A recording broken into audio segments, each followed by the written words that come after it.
जय हिंद दोस्तों। तो बिना वक्त ज़ाय किए हम लोग चलते हैं क्वेश्चन की तरफ।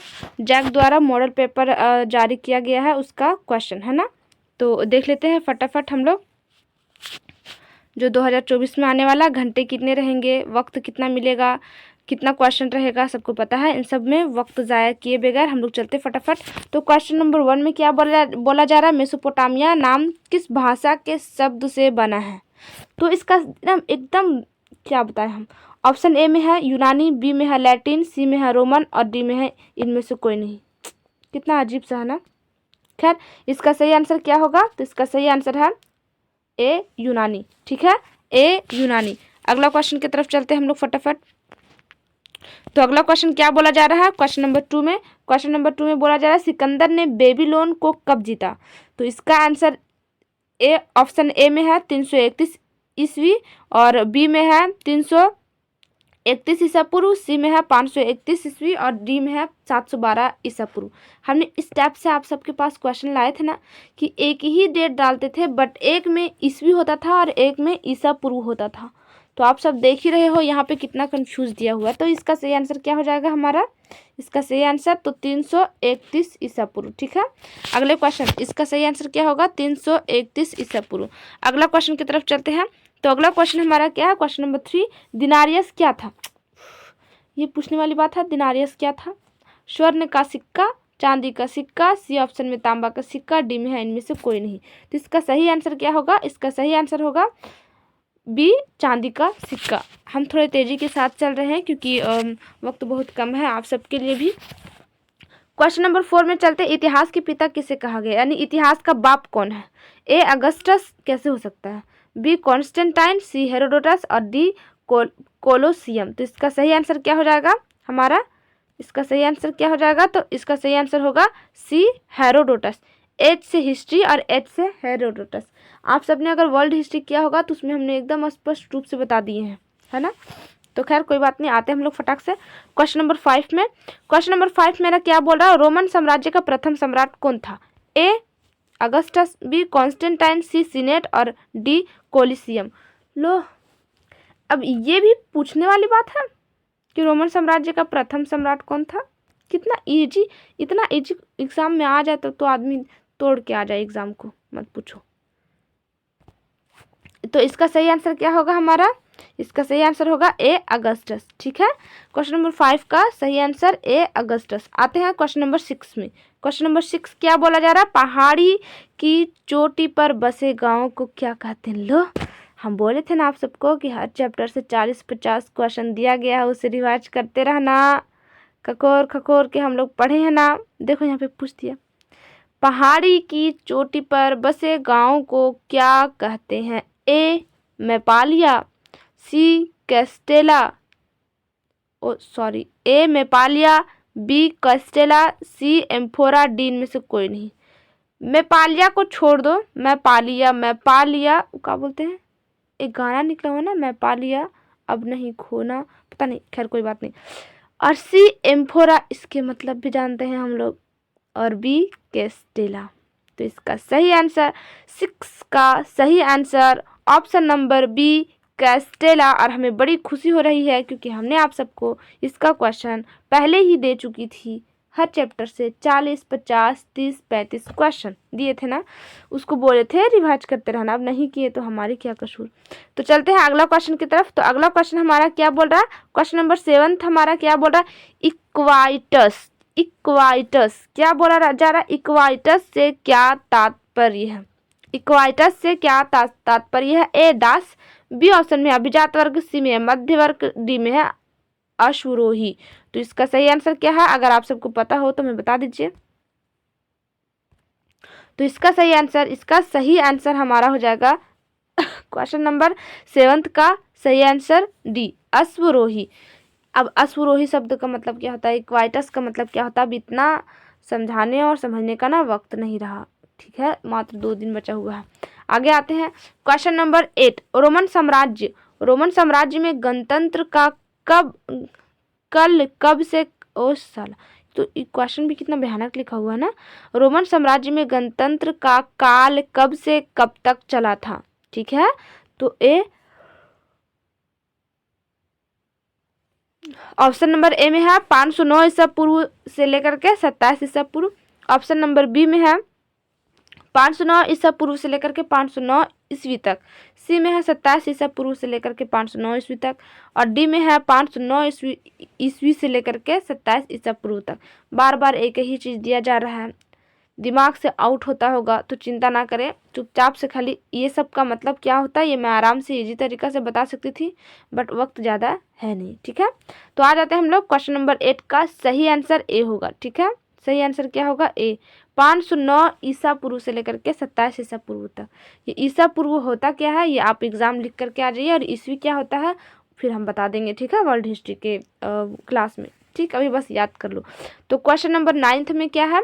गृह युद्ध से क्या तात्पर्य है? हम आप सबको बताए थे कि एक ही घर में ननद हो भौजाई हो वो आपस में चुटिया रही हैं तो वो गृह युद्ध हो गया। पर हाँ, ननद भौजाई मिल के किसी और को पीट रही हैं तो वो बाहरी वाली लड़ाई हो गई, देश विदेश की लड़ाई हो गई, अंतर्राष्ट्रीय लड़ाई हो गई, है ना। अब बाकी एक ही घर में अगर दो ही जन आपस में लड़ गए उसे गृह युद्ध बोलते हैं। बताए थे हम आप सबको, ये देश विदेश पर लागू कीजिए। जैसे हमारे भारत में आपस में ही लड़ पड़े तो वो हमारा क्या हो जाएगा? गृह युद्ध। ठीक है, अब आपस में मतलब दो आदमी नहीं, दो को राजनीतिक लोग अगर लड़ पड़े, लड़ते हैं मुंह से, परंतु वहीं मुंह से लड़ा हुआ कोई लड़ाई नहीं होती। लेकिन अगर शस्त्र से आदमी गोली बारूद पर उतर जाए, युद्ध होने लगे आपस में, कितनी आधा इधर आधा इधर पूरी तरह से। हाँ, मुंह से जो होता है थोड़ी बहुत जो होती हैं उसे बोलते हैं दंगा फसाद। परंतु अगर दो बड़का बड़का संगठन आपस में लड़ जाए, ठीक है, और पूरा युद्ध बम बारूद गोली बारूद होने लगे तो उसे हम गृह युद्ध बोलते हैं। उसे हम क्या बोलेंगे? गृह युद्ध बोलते हैं। ठीक है, तो क्वेश्चन नंबर 9 का क्या कहना था ये आप सबको पता हो गया। गृह युद्ध यानी घर का युद्ध, यानी कि देश के अंदर जो होता है आपस में दो लोग लड़ जाते हैं उसे गृह युद्ध बोलते हैं। ऑप्शन नंबर ए में है दूसरे देश से युद्ध, ये तो बिल्कुल भी नहीं। बी में है अपने ही देश में सत्ता प्राप्ति के लिए शस्त्र संघर्ष। सी में है घरों में होने वाली लड़ाई। डी में है इनमें से कोई नहीं। तो देखिए ये घरों में लड़ाई होने वाली अभी भी हमने अपना एग्जाम्पल दिए थे, तो खैर इसका आंसर तो सी नहीं है, क्योंकि ये देश विदेश के लिए हम लोगों को पढ़ना है। तो इसका आंसर सही क्या हो जाएगा? बी। ठीक है, बी।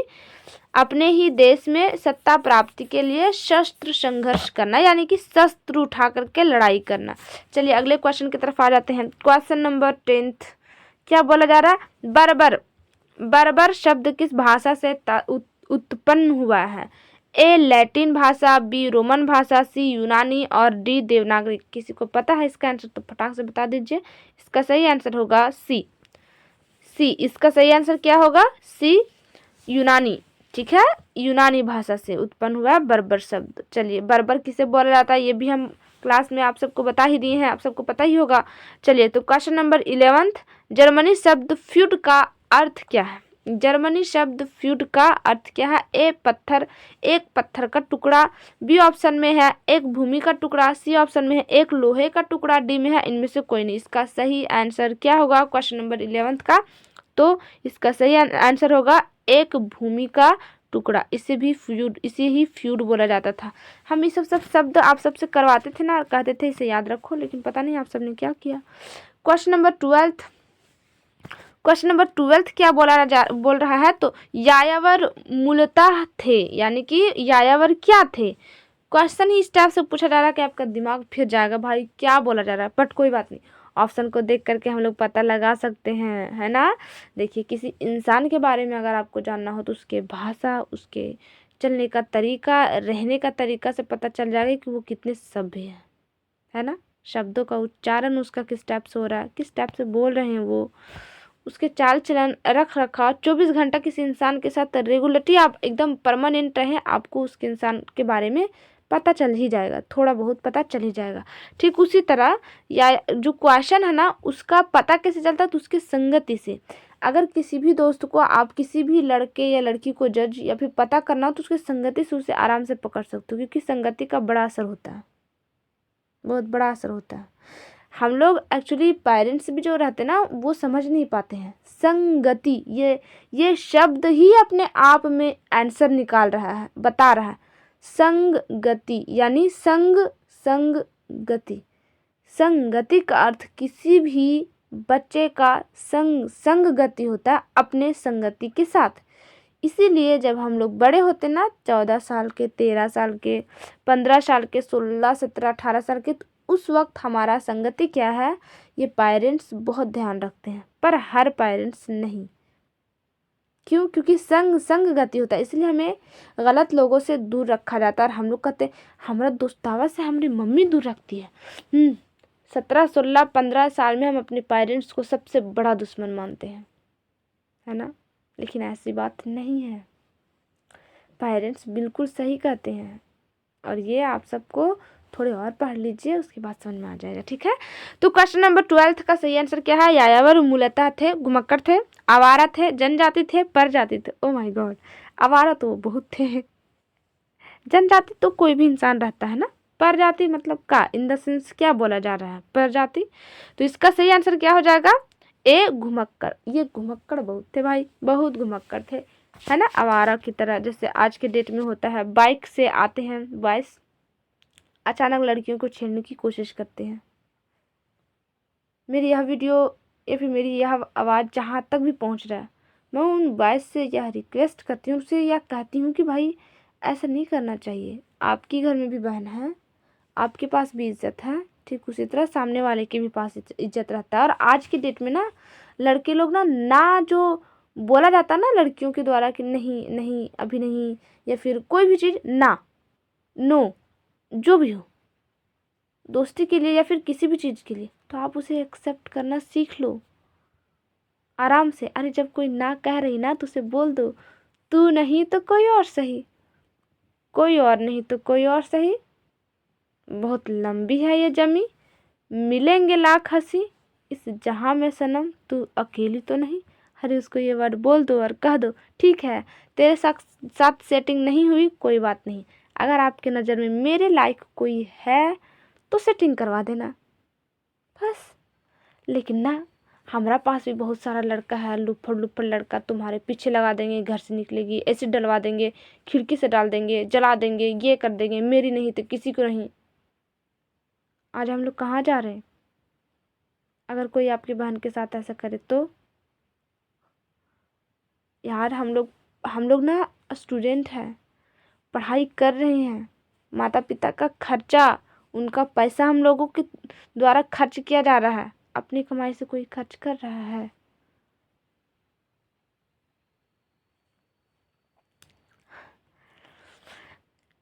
एक रुपया तो कमा नहीं सकते। और लड़के निकले हैं, लड़के नहीं इन द सेंस लड़कियां भी, प्यार करने। यार खुद के पैसे से खुद का खर्चा तो उठा लो, फिर करने निकलना कौन करता है? आप 20-21 साल में आराम से बीए कंप्लीट कर सकते हो। 12th कंप्लीट के बाद भी कई कंपटीशन है, मैट्रिक के बाद भी कई कंपटीशन है, रिजल्ट निकालो उसके बाद इश्क लड़ा। आपके माता पिता भी नहीं बोलेंगे जो ने कास्ट का ला तो ने कास्ट का हम एक्सेप्ट कर लेंगे। क्यों? क्योंकि आपके पास एक बढ़िया सा जॉब होगा, आप अपने पैरों पर खड़ा रहेंगे और कोई भी इंसान उस व्यक्ति को गलत नहीं कह सकता। क्यों? क्योंकि वह मेहनत करके अपने पैरों पर खड़ा हुआ है। तो इसका अर्थ वो जिसे भी चुन रहा हो, जिसे भी वो लाइक करता हो, वो अच्छा ही होगा, ठीक है। इसलिए पहले पढ़ाई, पहले जॉब, फिर निकलते हैं प्यार मोहब्बत की दुनिया में, ठीक है। कोई माना भी नहीं करने वाला, ठीक। खैर कोई बात नहीं, आते हम लोग क्वेश्चन नंबर 13 में, सॉरी क्वेश्चन नंबर 13, प्रश्न नंबर 13 में। चंगेज खान की मृत्यु कब हुई थी? ओह माय गॉड, ये कौन नहीं जानता है? इसका आंसर क्या होगा? ऑप्शन नंबर ए, छोड़ो ए बी सी डी में क्या लिखा हुआ है, इसका सही आंसर क्या हो जाएगा? Option number A. क्योंकि मैं इतना एक्साइटेड हूँ ना इसके बारे में बताने के लिए कि पूछूं मत। चंगेज खान के जीवन से एक स्टूडेंट लाइफ में बहुत फायदा होता है, बहुत ज़्यादा। खैर ऑप्शन नंबर 1227 ईस्वी में, ठीक है। कब हुई थी इसका जन्म? 1200, मृत्यु पूछा जा रहा है ना, हम जन्म बता रहे। खैर तो इसका चंगेज खान की मृत्यु हुई थी 1227 में। परंतु अगर पूछा जाए, मैं यहाँ पे दो क्वेश्चन आप सबको बता रही हूँ, अगर पूछा जाए, क्या पूछा जाए कि चंगेज खान की जन्म कब हुई, तो 1162। ठीक। मृत्यु तो रेड वाला, देखिए हमने रेड वाला डाल रखा है कलर में। और अगर जन्म पूछे तो हरा वाला, क्यों, हरियाली जन्म के बाद बहुत अच्छी रहती है। परंतु जैसे ही आपका एंगेजमेंट होता है, विवाह होता है, आपकी जीवन रेड कलर में चली जाती हैं, कभी भी आप जा सकते हो। खैर, शादी विवाह से बचिए। ठीक। अगला क्वेश्चन करिएगा ना, पहले जो ले लीजिए उसके बाद शादी। खैर कोई बात नहीं, आगे आते हैं हम लोग। अगला क्वेश्चन, क्वेश्चन नंबर 14। मेसोपोटामिया में इन्नाना किस देवी थी, किसकी देवी थी? अच्छा, मेसोपोटामिया में इन्नाना किसकी देवी थी? ए प्रेम एवं युद्ध की देवी, बी शहर की देवी, शहर की देवी होती है का ऑप्शन में भी ना का बताएं, डी ग्रामीणों की देवी, लो ग्रामीणों की देवी, ग्रामीणों की देवी, बहुत अच्छा, डी चंद्रमा की देवी। हाँ ये सही था। जिसका सही आंसर क्या होगा? इसका सही आंसर ऑप्शन नंबर ए, प्रेम की देवी, प्रेम और युद्ध की देवी इन्नाना को बोला जाता है। खैर अगला क्वेश्चन में आते हैं, क्वेश्चन नंबर 15। मैनर क्या था?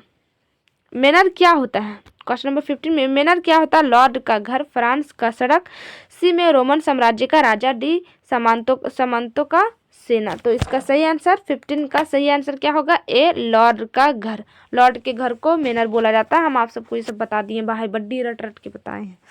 खैर क्वेश्चन नंबर 16। मेसोपोटामिया सभ्यता की लिपि कैसी थी? देवनागरी थी, सॉरी रोमन थी। ऑप्शन बी में है देवनागरी, सी में है किलाकर और डी में है फारसी। इसका सही आंसर क्या होगा? आप सबको अगर पता है तो बता दीजिए। क्वेश्चन नंबर 16 का सही आंसर सी, किलाकर, है ना। किलाकर और चित्रकारी और किलाकार था, ये हम लोग ने पीछे भी देखे थे। Question number 17। तिथ क्या था? ओ माय गॉड, ये पढ़े हैं हम लोग पीछे। ऑप्शन नंबर ए में है 17, क्वेश्चन नंबर 17 यानी 17, प्रश्न नंबर 17 का सही आंसर, मतलब क्या बोला जा रहा है क्वेश्चन, तिथ क्या था, और इसका सही आंसर क्या होगा? ए, एक तरह का घर, बी एक तरह का संगठन, और डी सी रोमन की राजधानी, डी इनमें से कोई नहीं। अच्छा, तिथ तो एक प्रकार का कर था, है ना। और ऑप्शन नंबर ए में क्या बोला जा रहा है? एक तरह का कर। तो ये रहा ऑप्शन नंबर ए, एक तरह का कर। आते हैं क्वेश्चन नंबर 18 में। फ्रांसीसी समाज में अभिजात वर्ग किस श्रेणी में सम्मिलित थे? क्वेश्चन नंबर 18 में फ्रांसीसी समाज में अभिजात वर्ग किस श्रेणी में सम्मिलित थे? ए, ऑप्शन नंबर ए में है प्रथम वर्ग, बी में है द्वितीय वर्ग, सी में है तृतीय वर्ग, और डी में है चतुर्थ वर्ग। तो इसका सही आंसर क्या होगा? बी, द्वितीय वर्ग। ठीक है, बी द्वितीय वर्ग। ये प्रथम वर्ग द्वितीय वर्ग होता क्या, ये हम आप सबको ना पूरा व्हाट्सएप पर आकर के, गूगल मीट पर जा करके इतना बेहतरीन से बताया ना, जो ध्यान से क्लास किए होंगे उसके दिमाग में पता होगा। खैर क्वेश्चन नंबर 19। वर्तमान में फ्रांस में किस प्रकार की सरकार है? वर्तमान में फ्रांस में किस प्रकार की सरकार है? ए, राजतंत्रीय, बी गणतंत्रीय, सी तानाशाही, डी इनमें से कोई नहीं। क्वेश्चन नंबर 19 का सही आंसर क्या होगा? ऑप्शन नंबर बी, गणतंत्रीय। ठीक है, अब अगला क्वेश्चन की तरफ आ जाते हैं। Question number 20। क्वेश्चन नंबर 20 का सही आंसर, द लास्ट स्पर चित्र किसने बनाया? ओहो, ये सारा क्वेश्चन हम लोग पढ़ चुके हैं। तो ऑप्शन नंबर ए में है Leonardo da Vinci, option number A में है लियोनार्डो दा विंची, बी में है राफेल, सी में है माइकल एंजेले, और डी में है एलिजाबेथ। तो 20, क्वेश्चन नंबर 20 का सही आंसर लियोनार्डो दा विंची, है ना। अगला क्वेश्चन की तरफ आते हैं। Question number 21। क्वेश्चन नंबर 21 में क्या बोला जा रहा है? ईसाई धर्म में ईस्टर से आशय है, यानी ईस्टर का मतलब क्या होता है?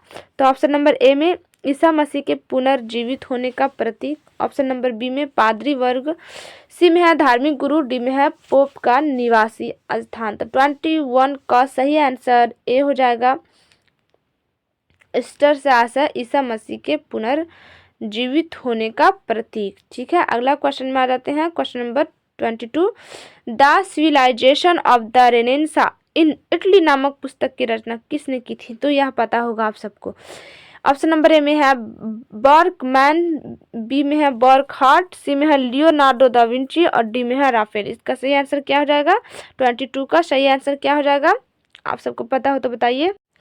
हाँ, तो क्वेश्चन नंबर 22 का सही आंसर क्या होगा? A B C D. तो इसका हमें आंसर आप सबसे ही चाहिए, मैं नहीं देने वाली। और हाँ, अगर जिस किसी को भी पता होगा ना, कमेंट में लिख दीजिएगा ताकि किसी और को यह पता हो जाए, ठीक है। तो ए में बर्कमैन और बी में बर्कहार्ट और सी में लियोनार्डो दा विंची, डी में राफेल। आखिर हमने उतना दिन तक मेहनत किया आप सबके पीछे, तो भैया हमें देखना भी तो है ना कि याद भी है आप सबको कि नहीं। तो क्वेश्चन नंबर 22 का आंसर हमें चाहिए, ठीक है। अगला क्वेश्चन 23। अगला क्वेश्चन क्या है हमारा? 23 में क्या बोला जा रहा है? द प्रिंस नामक पुस्तक की रचना किसने की? ए मैकियावेली, बी सुकरात, डी प्लेटो और डी अरस्तो। इसका सही आंसर ए मैकियावेली, ठीक है। क्या हो जाएगा इसका सही आंसर? मैकियावेली, ए ऑप्शन में मैकियावेली। Question number 24। नाइट्स कौन थे? ए भाई का क्वेश्चन पूछा जा रहा है। नाइट्स कौन थे? 24 में क्या पूछा रहा है? नाइट्स कौन थे? ए घुड़सवार सैनिक, बी रात्रि में कार्य करने वाले, डी नवरत्न और सी नवरत्न, डी पादरी वर्ग। इसका सही आंसर 24 का सही आंसर ऑप्शन नंबर ए घुड़सवार सैनिक, है ना। अगले क्वेश्चन की तरफ चलते 25। छापे खाना प्रिंटिंग प्रेस का निर्माण किसने किया? ये लगभग लगता है हमें पिछले भी 2 क्लास हम लोग ने की थी, तो उसमें भी था ये, है ना। तो 25 का सही आंसर क्या होगा? Option number B.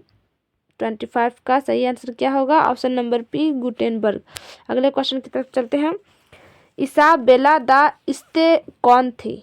कौन थी? लो, इसके बारे में भी हमने आप सबको बताया था, फोटो वगैरह सब कुछ दिखाए थे। इसाबेला दा इस्ते कौन थी? ए मटुआ राजा की दासी, बी मटुआ राज्य की रानी, सी मटुआ राज्य की जादूगर और डी मटुआ राज्य की व्यापारी। तो 26 का सही आंसर क्या होगा? 26 का सही आंसर क्या होगा? इसे भी हमें कमेंट में ही आप सबका जवाब चाहिए, ठीक है, क्योंकि हम ये बताए हैं। अगला क्वेश्चन क्या है? 27। चीन की साम्यवादी पार्टी की स्थापना कब हुई? चीन की साम्यवादी पार्टी की स्थापना कब हुई? ए 1911, बी 1921, सी 1931, डी 1939। हमको लगता है ये आउट ऑफ क्वेश्चन पूछा गया है, फिर भी देख लेते हैं इसका सही आंसर क्या है। 27 इसका सही आंसर होगा बी 1921। ज़्यादा आउट ऑफ पूछ दिया गया। अगला तरफ आते हैं 28। आउट ऑफ नहीं, क्योंकि हम लोगों ने एक चैप्टर, लास्ट वाला चैप्टर हम लोगों ने क्लास नहीं किया। ये क्वेश्चन उसी चैप्टर से पूछा गया, हो ना हो उसी चैप्टर से, तो ये इम्पोर्टेंट है, ठीक। चीन की साम्यवादी पार्टी की स्थापना कब हुई? तो 1921। अब आते हैं 28, क्वेश्चन नंबर 28 में आते हैं। प्रिंसिपिया ऑफ मैथमेटिका किसके द्वारा रचित है? ए मैकियावेली, बी सुकरात, सी प्लेटो और डी न्यूटन। तो 28 का सही आंसर क्या होगा? डी न्यूटन, ठीक है। सही आंसर क्या है? D Newton. आते हैं 29, क्वेश्चन नंबर 29 में किसने यह घोषणा की कि पृथ्वी समेत सारे ग्रह सूर्य के चारों ओर परिक्रमा करते हैं? हमने यह सब आप सबको बताए थे हम ये सब। तो 29 का सही आंसर क्या होगा? सही आंसर क्या होगा? बी कोपरनिकस, ठीक है। अगले क्वेश्चन की तरफ आते हैं, question number 30। Society of Jesus नामक संस्था किसने स्थापना की थी? ए कॉन्स्टेंटाइन, बी न्यूटन, सी एग्रेसियस लोयोला और डी सेंट जेवियर। तो इसका आंसर 30 का सही आंसर क्या होगा? सी एग्रेसियस लोयोला, अजीब सा नाम है भाई, एग्रेसियस लोयोला। अब आगे आते हैं 31, मार्टिन लूथर किस देश का निवासी था? A Germany, B France, C England और डी पुर्तगाल। 31 का सही आंसर क्या होगा? जर्मनी। मार्टिन लूथर कहाँ के थे? तो जर्मनी के थे। 32 क्वेश्चन नंबर 32 रेड इंडियन कहाँ के मूल निवासी थे? ये हाल फिलहाल में हम लोग खत्म किए हैं। ए भारत, बी जापान, सी उत्तरी अमेरिका, डी इंडोनेशिया। तो इसका सही आंसर क्या होगा? सी उत्तरी अमेरिका। यहीं के लोगों को रेड इंडियन बोला जाता था। क्यों? क्योंकि वो गेहुआ कलर के थोड़े थोड़े थे। और इंडियन क्यों बोला गया? क्योंकि हम लोग जानते हैं ना कि पहली बार खोज कर दिया गया था, मिस्टेक से उसे इंडिया बोल दिया गया। आते हैं 33 आते हैं क्वेश्चन नंबर 33 में। 33 में क्या बोला जा रहा है? तो ब्रिटेन ने संयुक्त राज्य अमेरिका को एक स्वतंत्र देश के रूप में कब मान्यता दी? ब्रिटेन ने संयुक्त राज्य अमेरिका को एक स्वतंत्र देश के रूप में कब मान्यता दी? ए 1648, बी 1781 और सी 1789, डी 1947। तो 33 का सही आंसर हो जाएगा बी 1781 में। ठीक है, अगला क्वेश्चन आ जाते हैं 34। कैनबेरा को ऑस्ट्रेलिया की राजधानी कब बनाई गई? A 1909, 1910, C 1911, D 1913। तो 34 का सही आंसर क्या हो जाएगा? Option number C 1911।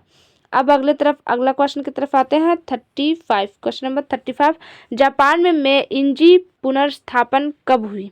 ए 1867 से 68, बी 1870 से 71, सी 1967 से 68 तक और डी 1911 से 13 तक। तो 35 का सही आंसर ए होगा 1867 से 1868 तक। अगला क्वेश्चन की तरफ आते 36। जापान में तेज गति वाली शिंकानसेन क्या है? जापान में तेज गति वाली शिंकानसेन क्या है? ए कार, बी बुलेट ट्रेन, सी साइकिल और डी मोटरसाइकिल। तो 36 का सही आंसर क्या होगा? बुलेट ट्रेन, है ना। अब आते हैं 37। आधुनिक चीन के संस्थापक किसे माना जाता है? सन यात सेन, बी कॉन्ग योवेल, सी लियांग किचाऊ, डी चिंग। तो 37 का सही आंसर हमारा हो जाएगा सन यात सेन। अगला क्वेश्चन की तरफ आते हैं 38। Question number 38। 38 में क्या बोला जा रहा है? तो चीन गणतंत्र 38 में क्या बोला जा रहा है? चीन गणतंत्र के पहले राष्ट्रीय अध्यक्ष कौन थे? ए सन्यात सेन, बी कॉन्ग यावेल, सी लिंगयांग किचाऊ, डी इनमें से कोई नहीं। किचाऊ हुआ, वाह अच्छी बात है। तो 38 का सही आंसर हो जाएगा ऑप्शन नंबर ए सन्यात सेन। ठीक है, 39 का क्वेश्चन नंबर 39 क्या बोला जा रहा है? वार का शीर्ष क्या था? स्त्री का सिर, पुरुष का सिर, स्त्री और पुरुष दोनों का सिर, डी पशु का सिर। हम आप सबको बताए थे ना, फोटो वो भी दिखलाए थे, है ना। आप सब देखना चाहोगे? एक बार दिखला देते हैं। तो देखिए, वार का शीर्ष क्या था? एक स्त्री का माथा था। ठीक है, हम लोगों ने देखा था इसका जो आँख था वो किस किस चीज़ का बना हुआ था, यह भी हम सब देखे थे। एब्रो भी किस चीज़ का बना हुआ था। यहाँ एक ये स्त्री है, यह बात का अंदाज़ा कैसे लगाया गया? तो इसके मांग टीका कुछ था, यहाँ पे देखिए चिन्ह मारा हुआ है। तो इन सब चीज़ों से अच्छा ये जो आंखें थी वो सफ़ेद सिपी की थी। ये सब चीज़ें हम लोग कर चुके हैं, पीछे दिखलाए थे ये वाला भी हम आप सबको पहले। ठीक है, तो देख लिया वार का शीर्ष क्या है।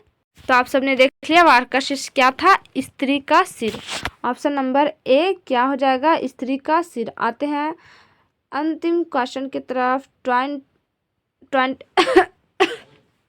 39 क्वेश्चन नंबर हो गया। अब आते हैं 4014 अंतिम क्वेश्चन की तरफ। तो अंतिम क्वेश्चन क्या पूछा जा रहा है? मेसोपोटामिया किन दो नदियों के बीच की उपजाऊ भूमि को इंगित करता है?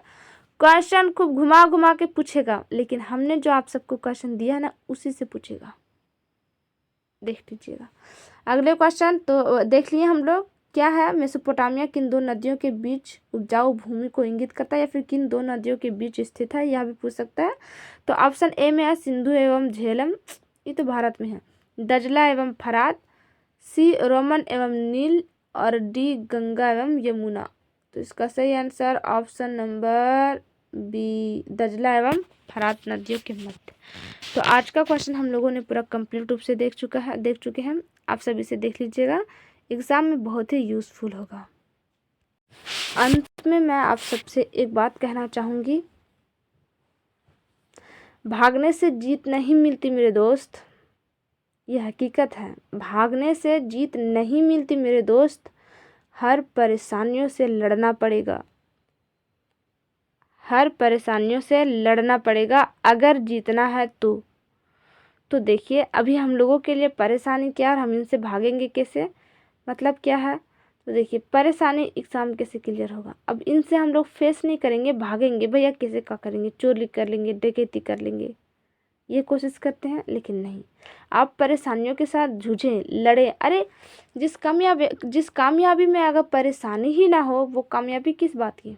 भाई हमने मैट्रिक का रिजल्ट लिया है, हमने 12th का लिया है, तो उस रिजल्ट को, उस सर्टिफिकेट को देख करके आँख में आंसू ना आ जाए तो वो फिर सर्टिफिकेट काम का, वो कागज़ फिर किस काम का। भाई उस कागज़ के लिए हमने कितना मेहनत किया, उस कागज़ को देखते ही हमारे आँखों में आंसू आ जाने चाहिए। इतनी तकलीफ़ और इतनी मेहनत और इतने शिद्दत से चाहत करो ना कि जब मिले तो वो कहे कि हम तेरा कब से इंतज़ार कर रहे थे, ढूंढे कितने, लेकिन तू बहुत देर से मिला। कौन? मंजिल आपसे कहे, इतनी मेहनत करें आप। खैर मिलते हैं अगले वीडियो में, तब तक के लिए जय हिंद। आप सब एग्ज़ाम की अच्छे से तैयारी कीजिए।